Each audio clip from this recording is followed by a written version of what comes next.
So the message that I would like to share with you this morning, ang mensahe po na pag-aaralan natin, ang title po, Appreciate the Creation. Appreciate God's creation. Yan po ang ating tatalakayin. Pasalamatan natin ang mga nilikha ng ating Panginoon. Okay? Again, appreciate God's creation. In Psalm chapter 19, verse number 1. Psalm chapter 19, verse number 1. Ang sabi po ng Bible, the heavens declare the glory of God, and the firmament sheweth His handiworks. The heavens declare the glory of God, and the firmament sheweth His handiworks. Romans chapter 1 and verse number 20. Romans chapter 1 and verse number 20. For the invisible things of Him from the creation of the world are clearly seen, being understood by the things that are made, even His eternal power and Godhead, so that they are without excuse. So again, the title of my message this morning, Appreciate God's Creation. Ako po ay dinala ng Panginoon sa mensaheng ito sapagkat gusto ko pong maging balanse ang ating pagtanaw. Medyo nakakalungkot po na sometimes may mga nagiging exaggerated. At nakakalungkot po na meron din namang bahagi na nakakakita tayo ng mga nag-aaral pa naman ng Biblia pero nagiging judgmental. Wala po akong nakikitang masama na pasalamatan po ng mga tao, particularly this time, ang Sierra Madre. I do not see any evil na ating pong pasalamatan ang bundok na ginamit ng Panginoon upang ma-spare ang ilan sa dumating na bagyo. Gusto kong pasimulan na po sa idea na wag po tayong magkukonclude kaagad na ang pasasalamat ay katulad ng pagsamba. Sapagkat meron po akong napanood na medyo nagbigay ng iba't ibang interpretasyon, sa ilan. Of course, it is good to make sure na bago tayo mag-conclude, matiyak natin kung ano po ang interpretasyon na nasa likod ng mga taong very thankful sa nangyari. Kasi tinitingnan ko po ang bagay na ito na once na na-appreciate po natin ang nilikha, siyempre po, for me, talagang ang kalulunduan ng lahat ay ang pasasalamat sa lumikha. Yun po ang tama. Na nagpapasalamat tayo sa nilikha, pero of course, on top of it, ang pinaka dapat sentro ay ang pasasalamat higit kanino paman sa lumikha. So as I understand, as I observe, marami po ang naging thankful sapagkat undeniably nagamit ng Panginoon ang bundok, particularly ang Sierra Madre. Nung may napanood po ako na parang animation po yata yan, ang naging pick up ko po mga kapatid, yung po bang paalala lang na para matulungan tayo ng mga nilikha ng Panginoon, wag nating sisirain ang kanyang nilikha, katulad po ng kalikasan, di po ba? But do not right away jump into conclusion na yung mga nagpapasalamat, para bang worship ang level ng dating po. So kung meron man pong ganon, na parang yung bundok ang gusto nyo pong sambahin, mali po talaga yon. Pero again, ang nakikita ko po ay ang ma-guide ang bawat isa, because I believe there is nothing wrong. It is not wrong for the people to thank the creation, because the Lord used the creation to provide our needs and to accomplish so many things. Kasi parang ang ganda po, ang gandang paalala sa atin. Na talagang kung ang mga tao lang po naging maingat sa kalikasan, lalo na sa mga punong kahoy na nilikha ng Panginoon, sa mga halamanan na nilikha ng Panginoon, at magiging mapangalaga tayo sa mga nilikha ng Panginoon, yan mismo gagamitin ng Panginoon para sa atin. Kasi medyo hindi lang po basta mapakali yung spirit ko, lalo na nagbibiblia po tayo, na para bang masyadong, parang over naman po. Hindi masama na magpasalamat ang mga tao sa naging kabuluhan ng Sierra Madre. Yung bundok, mga kapatid, na talagang sa naging particular na pangyayari, nakatulong yon. Nakatulong yon, mga kapatid. We just need to lead the people, not to judge them, but to lead them. Hey, it is good for us to thank the mountain or the Sierra Madre. Walang masama na pasalamatan natin yan. Pero, higit dyan dapat yung lumika. Higit dyan dapat ang Panginoon. Wala pong iniwan yan sa mga members na nagpapasalamat sa pastor. Hindi ang ibig sabihin, wino-worship nyo ang pastor. Di ba? So, it is but right for us to thank your pastor, to thank our pastor, because gift sila ng Panginoon. Nilikha ng Panginoon yan para sa purpose. Lahat ng nilikha ng Panginoon may purpose. Kaya pasalamatan natin ang Diyos una sa lahat, at wala po akong nakikitang masama na magpasalamat po tayo sa bundok na ginamit ng Panginoon. Kasi kaya ako particular dito, meron din po akong mga nakita na panood na talagang ang pinaka-message na ini-impart nila, makatutulong ako, kung tutulungan nyo ako, kung hindi nyo sisirain ang kabundukan, ang kalikasan. Di ba ang ganda po ng message na ini-impart? Well, because of that, nilid po ako sa ganitong message to somehow maidil po natin, and then maintindihan po particularly ng mga viewers natin kung saan tayo lalagay sa usaping pangyayaring ito, mga kapatid. So it is wrong to judge those people that are very thankful because of what the Lord accomplished through His creation. Nilikha po ng Diyos ang lahat ng bagay na may kalakip na layunin, kaya wag naman right away i-judge natin yung mga taong nagpapasalamat, lalo na sa naging pangyayari na medyo binasag ng bundok, Sierra Madre, yung pumbagyo, literal po yun na gusto nating sabihin, but all of those things, I believe, akto po ng Diyos yan. Okay? Kasi may mga binagyo din naman na hindi naman po nangyari yan, di po ba? So, what I meant to say, nasa kapasyan po ng Diyos ang lahat ng bagay na meron pong lakip na kadahilanan. Kung bakit may mga pagkakataon na may mga lugar na hindi na spare, hindi po kasalanan ng Diyos yan, meron pong bahagi ang tao po dyan, and then sa naging kapasyahan ng Panginoon, one thing is sure, may kadahilanan po ang Panginoon. And this morning, I want to share the message of God about His creation. We should appreciate God's creation. Given na po yun, na na-appreciate natin ang Panginoon. Pero gusto ko po na maging particular tayo na ma-appreciate din natin ang sangnilikha ng ating Panginoon. Ang sabi po ng talata natin, the heavens declare the glory of God, and the firmament sheweth His handiworks. Makikita nyo po na ang sinesentro, yung pong kalwalhatian ng Diyos sa kanyang nilikha. Kaya nga ito yung tama na maging leading po natin. We should praise the Lord because we cannot deny the fact that because of what happened, kung ano po yung nangyari, the Lord used that specific place, yung pong Sierra Madre, ginamit ng Panginoon yan para spare tayo. Diba? Kapag kayo po'y gitarista, matutunan nyo pong mahalin ang instrumento na ginagamit po ninyo. Okay? O yung instrumento na ibinigay ng Panginoon po sa atin. Kung inyo pong inaalagaan ng gitara, kung inyo pong inaalagaan ang anumang instrumento, wala pong masama po dyan. Okay? So kaya tama lang, alagaan natin ang kalikasan, alagaan natin ang kabundukan, pasalamatan po natin ang sangnilikha ng Panginoon. Yan ang tamang perspective, yan po ang makadiyos na perspective. We should appreciate the creation of God because that is the manifestation of His glory, that is the manifestation of His goodness, that is the manifestation of His greatness. There is nothing evil and there is nothing wrong to thank the creation of God. Pasalamatan natin ang lahat ng nilikha ng Panginoon. Pasalamatan natin ang magulang na mayroon po tayo. Pasalamatan natin ang bahay na mayroon po tayo. Pasalamatan po natin ang mga bagay na mayroon po tayo. Pasalamatan po natin ang mga halaman na nilikha ng Panginoon. Pasalamatan po natin ang mga kabundukan na nagagamit sa mga masasamang panahon. Gamitin po natin ang mga pagkakataon to thank God first of all and to thank all of God's creation. Napakadakila po ng Panginoon.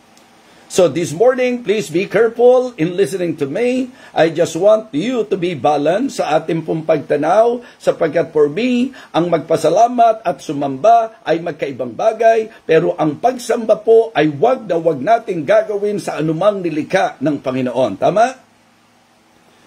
Magandang mamangha po tayo sa araw, pero wag nating sambahin ang araw.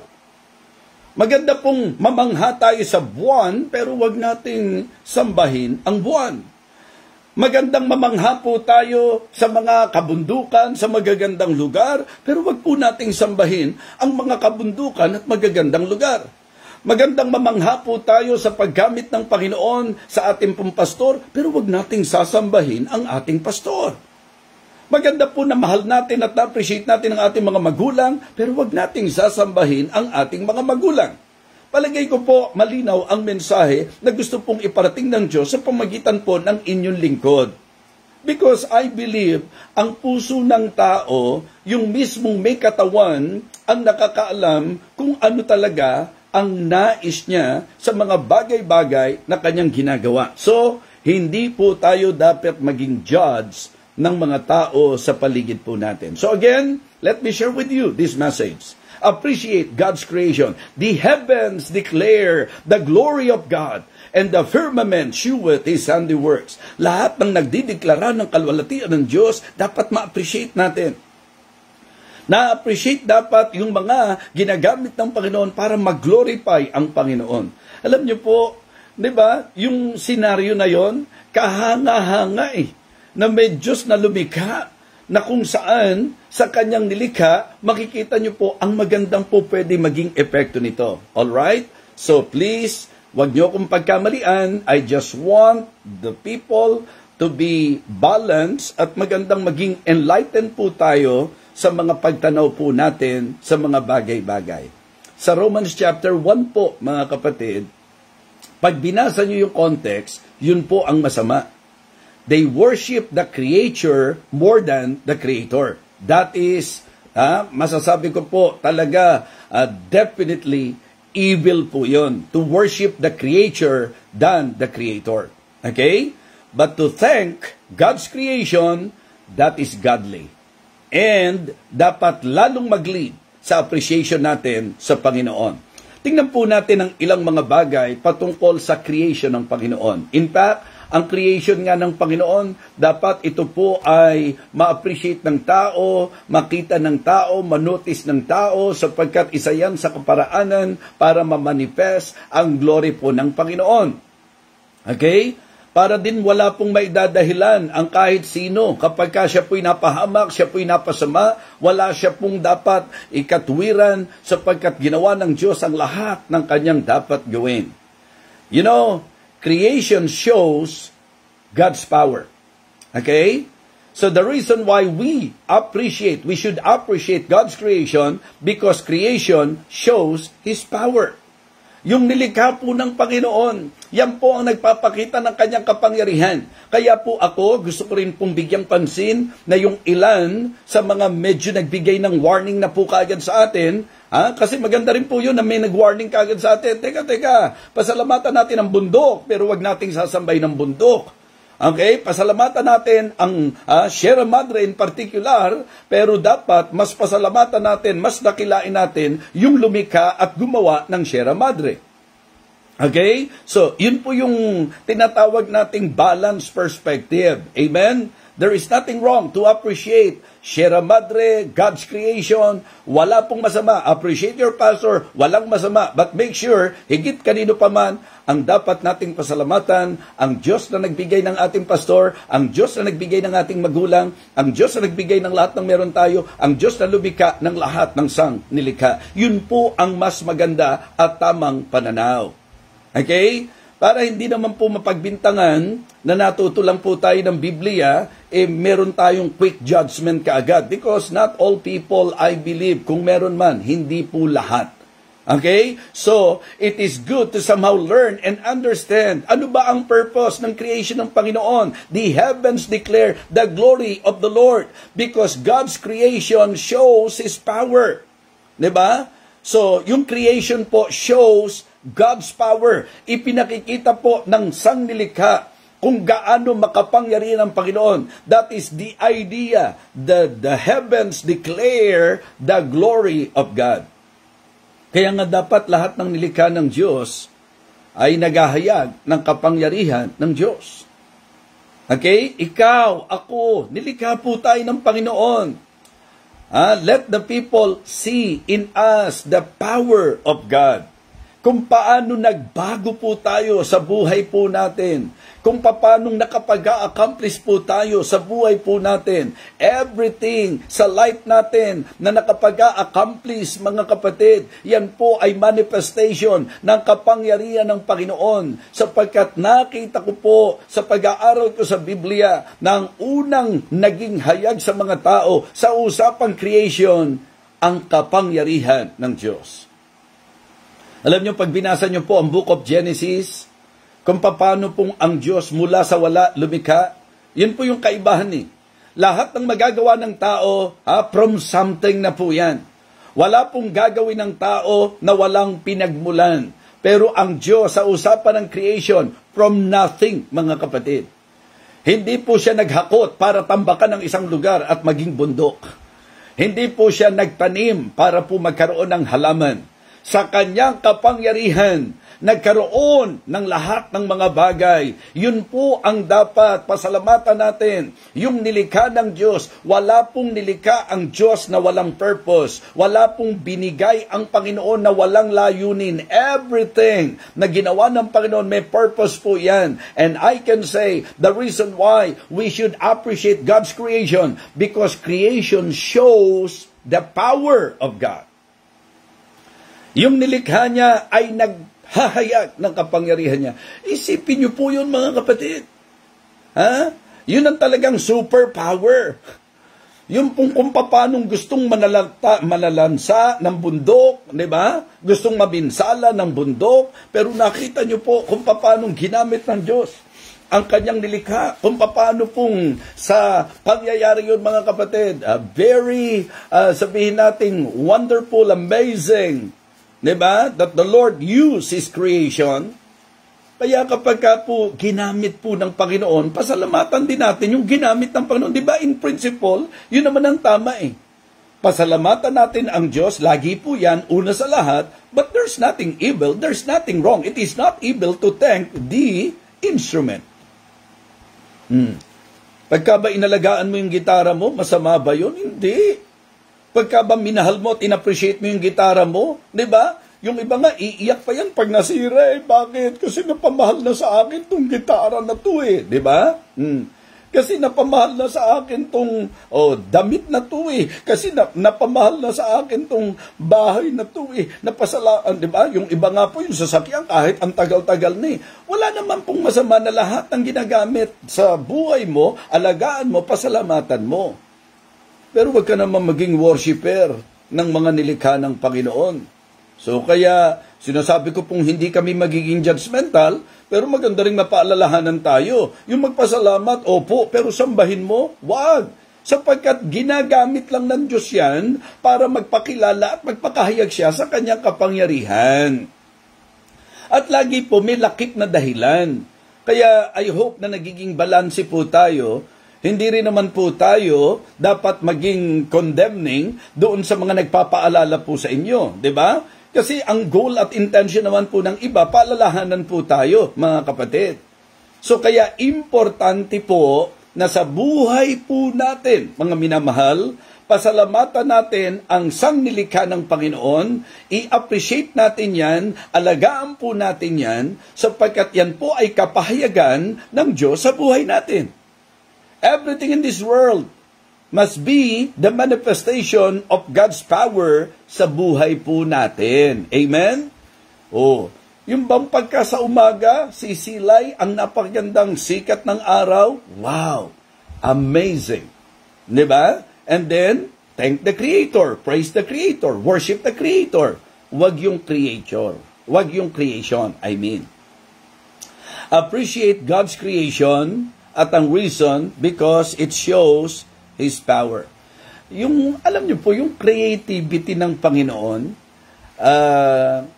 yung pong mga bansa na pinupuntahan natin. 'Di ba? Meron tinutukoy ng mga wonders of the world. 'Di ba? Wonders of the world. So pag inisip niyo po, lahat ng 'yon naging kahanga-hanga sa tao. In fact, yung iba gumagastos pa para puntahan po yung mga kagilagilalas na likha ng Panginoon. At pagka nakapunta, tuwan-tuwa po mga kapatid. Pag nakita, tuwan-tuwa. Bakit? Kasi nagmamanifest, ang galing talaga ng Panginoon. Di ba minsan nagbibiyahe lang po tayo? Sino sa inyo nakaka-experience ng ganon? Kahit nga noon papuntang Baguio lang di po ba? By the way, pagka papuntang Baguio po kayo, so meron pong hotel doon na po pwede po kayong mag-rent at napakabait po ng may-ari noon. Di ba? Ang Hotel Enrico po, mga kapatid. So, yun po, di ba pag pumupunta tayo sa Baguio, ano po nangyayari? Pag nakakakita tayo ng, wow, ang ganda ng nilikha ng Panginoon. Di po ba?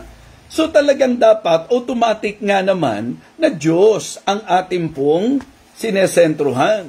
Pero mga kapatid, walang masama na humanga tayo sa nilikha. Walang masama na humanga tayo sa nilikha. Ang laging masama, yung humihigit ang paghanga mo sa nilikha, dahil kung talagang ikaw ay hangang-hanga sa nilikha, malaki ang kinalaman nung lumikha. Tama? So that should lead us to appreciate the one who made it. Diba? Who created it. At yun po ang punto natin. So thank God for His creation. Because creation shouts or shows His power. Ikalawa po, na magandang mabigyang pansin po natin, creation, mga kapatid, ayon sa dapat nating matutunan, yung creation po ng Panginoon, shouts His praise. Diba? Yung nilikha po ng Panginoon, mga kapatid, ito po ay magandang mabigyang pansin din po natin, sapagkat dito, makikita nyo, kung gaano talaga kahanga-hanga ang Panginoon. Yung mga ilang halimbawang binibigay ko sa inyo, ang tawag ko dito ay yung wow factor. Diba? Wow factor. Pagka nakakakita po ako ng mga false, mga kapatid, yung totoo yung pong totoong false, hindi po yung false na false. Yung mga talagang makikita nyo po, yung kung paano po, yung daloy ng tubig, agos ng tubig, lagaslas ng tubig, and then makikita nyo kung paano lahat ng ito, yung sangnilikha ng Panginoon, di ba mga kapatid? Talagang mapapapraise the Lord kay. I'm sure mga kapatid, sa mga naging kaganapan, talagang mabibihira nyo ang hindi napapurihin ang Panginoon. Di ba? Purihin ang Panginoon. Yun po yung talagang magiging magandang bukang bibig po natin. So, it is good to somehow develop. Sabi, the heavens declare the glory of the Lord. Ang bawat nilikha ng Diyos ay sigaw ng kanyang kapurihan, sigaw ng kanyang kalwalatian, sigaw ng kanyang kapangyarihan, sigaw ng kanyang kagalingan, sigaw ng kanyang katapatan. Yan po ang mga nilikha ng Panginoon. Mga kapatid, mga minamahal, it is good to be reminded that the reason why you and I should be thankful, first of all, to God and to His creation, because I can say that the creation of God, that His creation shows His power, that His creation shouts His praise. Amen? Siya po ang luwalatiin natin. Siya po ang dakilain natin. Siya po ang parangalan natin. Ang Diyos na lumikha ng lahat ng bagay. Kaya nga, mga Kristiyano, isa sa dapat nagiging maayos po sa atin at ma-develop sa atin yung thankful at praiseful and worshipful attitude. Opo mga kapatid, nawa ang laging pagbibigay pansin po natin sa nilikha ng Diyos ang lalong maging dahilan ng paghanga natin sa Diyos at maging dahilan ng pagbibigay kapurihan natin sa Panginoon.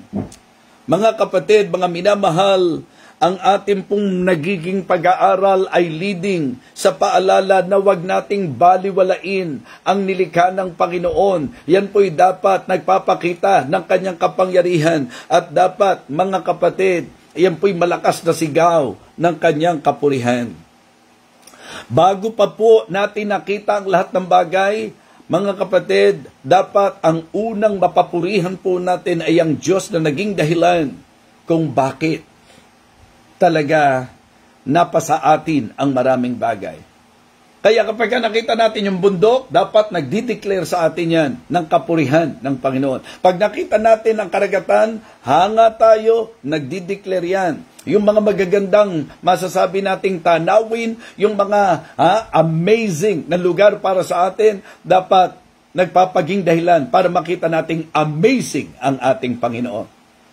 And we should praise the Lord. Sa lahat ng sangnilikha ng Panginoon, lahat ng may hininga should praise the Lord. Lahat ng may buhay should praise the Lord. And again, very clear that the heavens declare of the glory of the Lord, the glory of God. It means to say na ang creation ng Panginoon dapat nagpapakita yan. Hindi lang ng kanyang kapangyarihan, kundi ng kanyang kapurihan. Kaya kahit tayong tao, kasi creation din tayo eh. Tayo ang pinaka-espesyal kung tutusin sa lahat ng nilikha ng Diyos. Sana kapag kami nakakakita sa iyo, may nakakakita sa buhay mo, di ba? Sana papurihan nila ang Panginoon.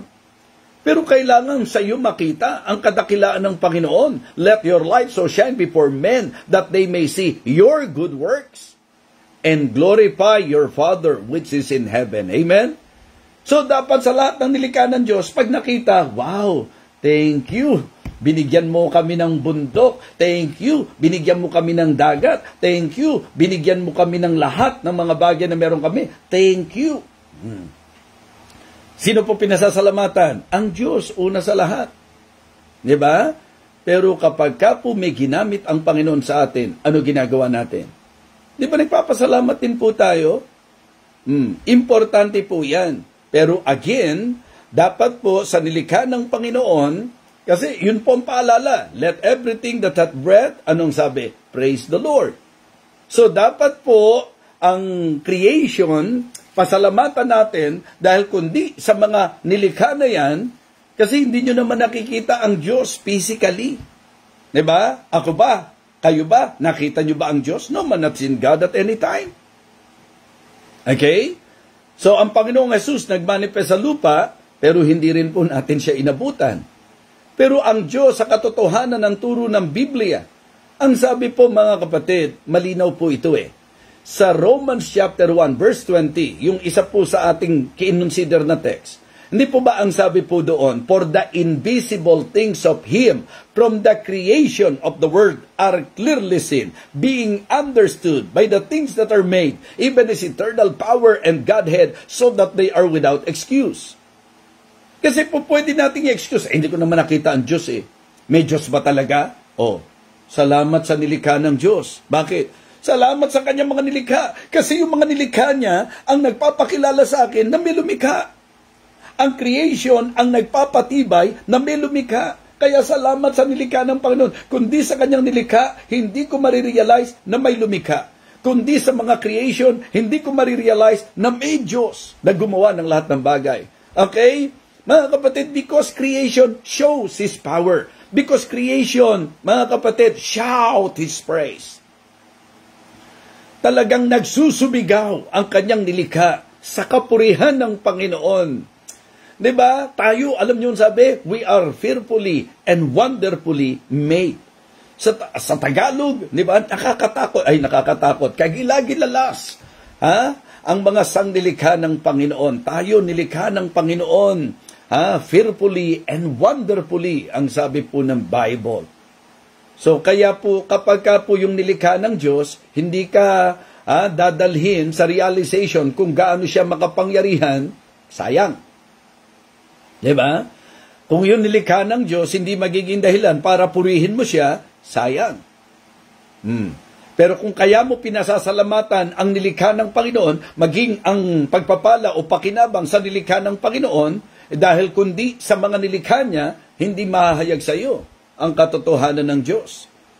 So it is very, very simple to really get my point, because what I would like to emphasize is this, that because of the creation, we realize that there is God. Okay? Yun po. Bakit? Kasi nga, nakita natin yung kanyang kapangyarihan. May makapangyarihang lumikha. Diba? At talagang sa paghanga natin, pinapupurihan natin ang lumikha. Diba? Ganun din naman sa painting eh. Wow, ang ganda-ganda naman ito. Diba? Grabe, ang ganda nito. Tapos, nung niregalo sa iyo, nagpasalamat ka, diba? Nagpasalamat ka kasi tuwa ka sa niregalo sa iyo eh. Pero yung niregalong yun, ang dahilan kung bakit na-appreciate mo yung gumawa. Dahil yung nasa likuran ng ganda ng nilikha na yan ay ang kagalingan ng lumikha. I hope na nagiging maliwanag po sa atin ang gusto ko pong i-point out. Okay? So, creation shows His power. Creation shouts His praise. And we cannot deny the fact na kung saan, di ba, we are always thanking the Lord for His daily provision. Pinasasalamatan natin yung provision ng Panginoon. Tama po ba? Pasensya na kayo ha, kung medyo ano po ako dahil alam nyo na, uso po ngayon at sunod po tayo sa uso eh. So, mga kapatid, creation shares His provision. Creation shares His provision. So, tatlong bagay po, binibigyan ko po ng pansin. Number 1, creation shows His power. Creation shouts His praise. And creation shares His provision. Ibig sabihin po mga kapatid, yung pong mga nilikha ng Panginoon, yan po yung paraan na ginawa ng Diyos para ibigay kung ano po ang kailangan natin. Shout out po kay Ma'am Nel, kay Pastor Boots, at sa mga kasama po namin kahapon dito. Alam niyo po kung bakit? Wow, blessing po eh. Dinalan po ako ng miracle fruit ang tawag. Dahil siguro nakikita nila, puyat po ako lagi. So, ito po yung makatutulong. Miracle fruit, mga kapatid.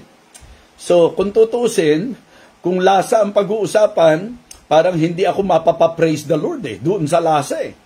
Pero mga kapatid, minsan hindi mo gusto yung lasa, pero yan ay nilikha ng Diyos para mag-provide sa ikalalakas mo. Kaya dapat, pasalamatan mo pa rin. Diba? May mga mapapait na karanasan tayo, may mga sitwasyon tayo na parang hindi natin madaling matake. Pasalamatan natin ang lahat ng nangyayari sa atin. Why? Sapagkat gagamitin ng Panginoon yan para sa kabutihan natin. Opo, pagkainom ko dinay ko po si Papay na nakakain ng spinach, mga kapatid. So, importante po, and I want to thank God. Kasi, alam nyo, sila Ma'am Riza, sila Pastor Ruel, Pastor Neil, anday lang ba't ko na-appreciate yung mga yan, nag-iisip din po sila talaga ng para sa aking kalusugan. At meron pong, kasi magmumukha lang po akong mag-a-advertise dito ng mga kung ano-anong bagay. I really appreciate them. Why? Because ginagamit sila ng Panginoon para po mabigyang pansin yung aking pong health.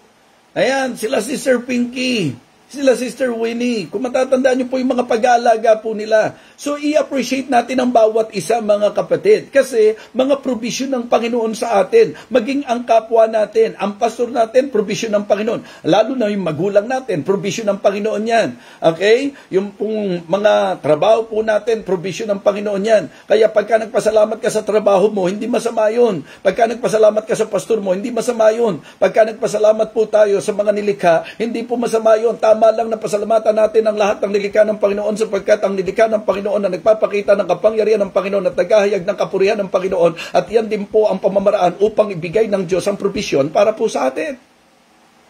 That is the way of God in providing our need. Nakita nyo, ang bilis nun. Salamat sa nainom ko. Miracle fruit. Salamat sa fruitier, mga kapatid. Salamat po sapagkat yun po ang ginagamit ng Diyos para physically lumakas po ako. Diba? Isa sa gustong-gusto ko po ngayon, yung Balman pasalamatan ko po yung nagbigay. Di lalo na po yung Diyos na nagbigay, nung nagbibigay sa akin nung kanyang ibinigay.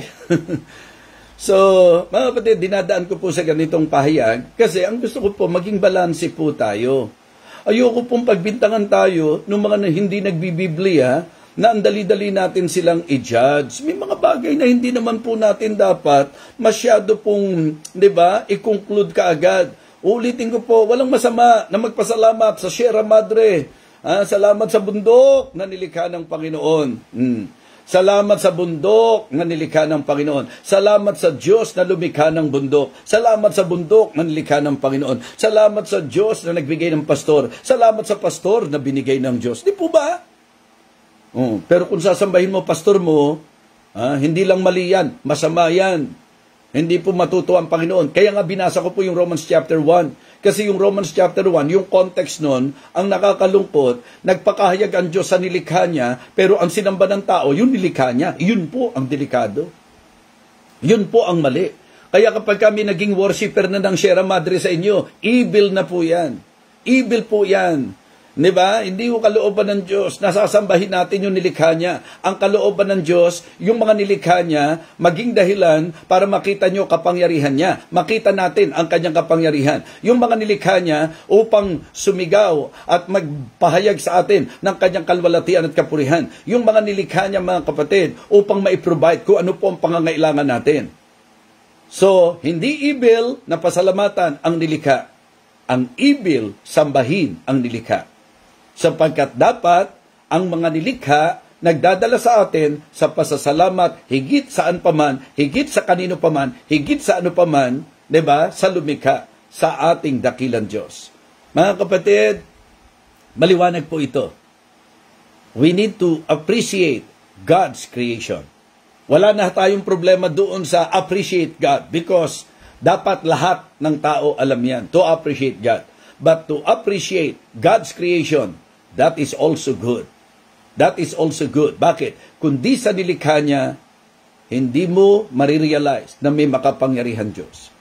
Kundi sa nilikha niya, wala kang makita, hindi mo makikita ang kapurihan ng Panginoon, ang kagalingan ng Panginoon.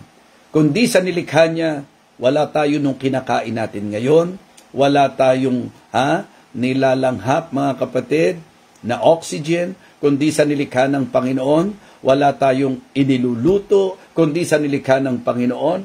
Wala tayong anumang bagay na i-enjoy sa buhay na ito. Praise God for His creation.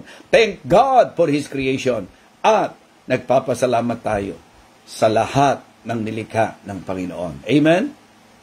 The heavens declare the glory of God, and the firmament sheweth His handiworks. Salamat po sa araw na nilikha ng Panginoon, na nagbibigay ng vitamin D sa taong kanyang nilikha. Salamat po sa mga gulay, kaya makinig po kayong mabuti. Ang gulay ay napakalaking bagay para sa ating kalusugan. Kaya kumain ng gulay. Okay?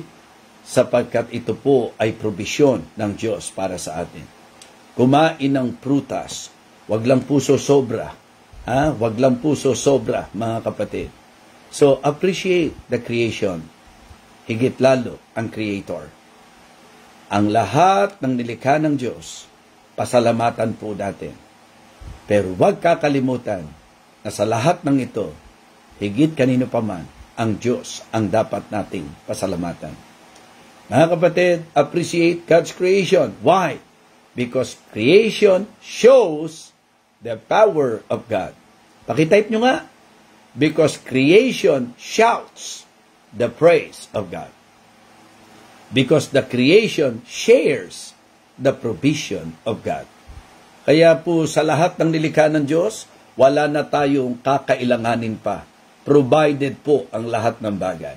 May prinsipyo lang na dapat tayong i-apply. But seek ye first the kingdom of God and His righteousness, and all these things shall be added unto you. Kaya make God your priority in your life. Worship God, thank God, praise God, glorify God. Mga kapatid, let us appreciate God's creation. Let us pray. Dakilang Diyos, salamat po, napakabuti mo. Salamat po, napakadakila mo. Salamat po, Diyos, sapagkat tunay na dakila ang iyong kapangyarihan. Kahanga-hanga ang iyong gawa. Isang napagandang paalala sa bawat isa na kung aalagaan lang po namin, kung mamahalin po namin at ma-appreciate namin ang lahat ng mga nilikha mo, may purpose dakilang Diyos. At sa isang partikular na pangyayari po ngayon dito sa amin, na-realize namin na kaya kailangang alagaan, ingatan ang mga kabundukan sapagkat instrumentong magagamit mo upang kami po ay masanggalan, Panginoon. Upang kami po ay maingatan. Lord, thank you. Thank you for this message. Bless us, O Lord, and bless your people. Nawa, Panginoon, hindi kami maging kritik sa mga nagpapahayag ng kanila pong babala at paalala na wag naman sana yung mga nilikha ang sasambahin ng tao. Nawa, hindi kami maging kritik sa kanila. Nawa, naramdaman ng mga tao, lalo na ng mga taga-subaybay, na ang purpose ko lamang po, maging balanse po ang aming pananaw. Sapagkat hindi po masama ang gustong palabasin ng ilan na nagbibigay paalala na hindi dapat sambahin ang mga nilikha. Pasalamatan, opo, dapat pasalamatan. Pahalagahan, opo, dapat pahalagahan. Talagang pangalagaan, opo, dapat pangalagaan. Pero ang sambahin at ang makalimutan, ang tunay na lumikha, ito po ang hindi maayos at hindi tama. Lord, thank you for enlightening our minds. Thank you for blessing us this morning through thy words. Ikaw po ang magpala at maggawad ng iyong basbas sa bawat isa po sa amin. Panginoon, bigyan mo kami ng lakas para sa trabaho ngayong araw na ito. Muli po, palakasin mo po at makarecover nawa ang aking pong mahal na asawa sa kanyang physical na nararamdaman ngayon. At nawa ang bawat mga kapatiran, kaibigan, taga-subaybay na nasa ibang bansa, bigyan mo po ng maayos na pahinga at magandang bukas. Again, thank you so much, Heavenly Father. Pinupuri ka namin sa lahat ng nilikha mo, dinadakila at amin pong niluluwalhati. Ito po ang aming panalangin sa pangalan po ng aming Panginoong Jesus. Amen.